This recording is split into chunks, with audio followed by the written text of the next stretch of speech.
acústico o schwannoma del octavo par.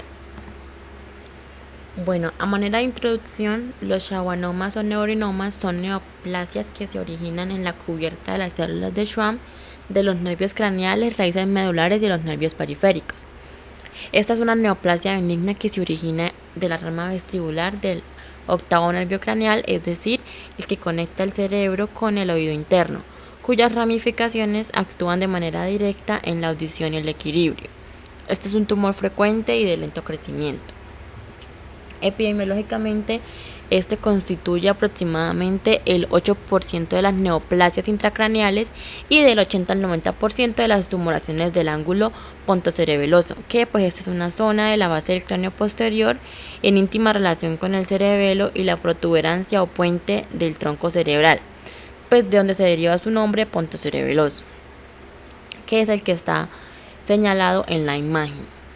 Su incidencia mundial es aproximadamente de 1 de cada 100.000 habitantes y es mucho más frecuente en mujeres. Este tumor crece en el 95% de los casos de forma unilateral y el 5% restante son tumores bilaterales y con carácter hereditario. Generalidades. Este, como mencioné, se origina en la porción vestibular del nervio en la región de escarpa, cerca de la terminación de las leptomeninges. Generalmente el crecimiento de los neurinomas del acústico tiende a ser lento y asintomático y en su desarrollo altera las paredes óseas del conducto auditivo interno, el cual por la compresión y la isquemia a la que es sometido se lesiona de forma progresiva.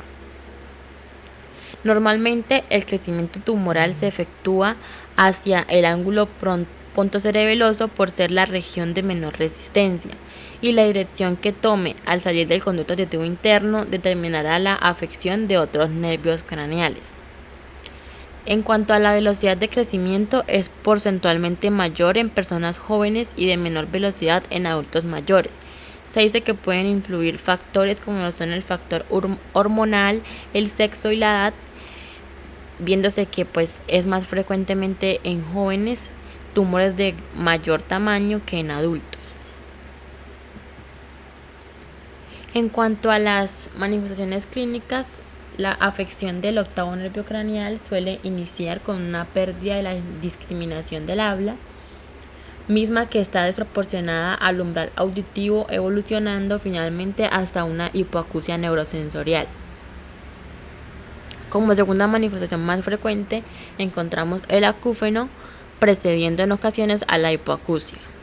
Los síntomas vestibulares incluyen una sensación de inestabilidad, en ocasiones alteraciones vagas del equilibrio y mareos transitorios. Ya en estadios más avanzados puede haber afección de los pares craneales, como son el tercer, el quinto, el sexto y el séptimo, y la presencia del nistagmo optocinético. También puede haber pérdida del reflejo corneal, parálisis facial, síndrome de hipertensión endocraneana, que es cefalea, visión borrosa y papiledema. Clásicamente, el cuadro clínico del neurinoma del acústico ha sido dividido en 4 estadios de acuerdo al grado de compromiso del conducto auditivo interno y cisterna pontocerebelosa, dando distintos síntomas y signos de acuerdo al grado de compresión, llegando en su etapa final hasta un estadio hidrocefálico. Entonces, pues estos son los estadios de Selznick y el estadio 1, que es el estadio intracanicular. Este puede caracterizarse por hipoacusia, por vértigo y por acúfenos. En el estadio 2 o estadio cisternal hay un empeoramiento de la hipoacusia, disminuye el vértigo y el desequilibrio se hace más evidente. En el estadio de compresión del tallo cerebral hay hipoestesia corneal, cefalea occipital e inicio de ataxia. Y por último, en el estadio hidrocefálico hay una disfunción del trigémino, afección de la marcha, cefalea generalizada, pérdida visual, espasticidad, debilidad muscular y muerte por herniación de las amígdalas cerebelosas. En cuanto al diagnóstico, pues se debe mantener un alto índice de sospecha de todo paciente con síntomas auditivos o vestibulares unilaterales, ya que pueden suponer la existencia de un neurinoma del acústico. La historia clínica es un elemento esencial en el diagnóstico, apoyada siempre de estudios complementarios que lleven a un diagnóstico final de la tumoración. Entre los métodos diagnósticos se encuentran la audiometría tonal, cualquiera que sea la forma de comienzo de la hipoacusia. En general la curva se aplana con pérdida de tonos agudos, llegando incluso a la anacusia. También está la logoaudiometría, que la capacidad de discriminar se encuentra muy disminuida en el 70% de los casos. Está el examen vestibular y la electronistagmografía, que esa se presenta con hiporreflexia del lado afectado y preponderancia direccional al lado sano en el 80% de los casos. También se pueden realizar unos potenciales evocados del tronco cerebral.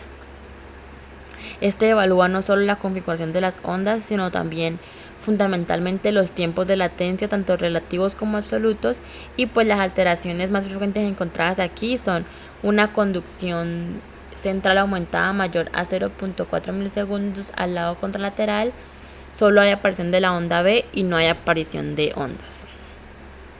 También se pueden realizar exámenes imagenológicos como las radiografías, el TAC, que este es positivo en un 84%, pero existe un 15% de falsos negativos, y pues el neuronoma generalmente no se aprecia sin medio de contraste. La resonancia magnética, este es, como por decir así, el método más sensible para el diagnóstico de un neuronoma. En cuanto al tratamiento, este se basa en la resección quirúrgica total en un solo tiempo quirúrgico con la preservación de las funciones neurológicas, y pues existen dos modalidades de tratamiento de efectividad demostrada: la cirugía y la radioneurocirugía. Mientras que la radioneurocirugía es preferida para tumores de pequeño tamaño o pacientes no aptos para someterse a una cirugía abierta. La cirugía abierta, por el contrario, es el tratamiento de elección en la mayoría de los casos, suponiendo la curación casi total de ellos. Dentro de esta opción resulta fundamental la vía de abordaje quirúrgico que se decide realizar, existiendo clásicamente tres vías: la translaberíntica, la retrosigmoidal y por la fosa media, como se ve en la imagen. Y pues la elección de estas va a depender ya sea del tamaño tumoral o de la pretensión de la preservación auditiva que se quiera. Gracias.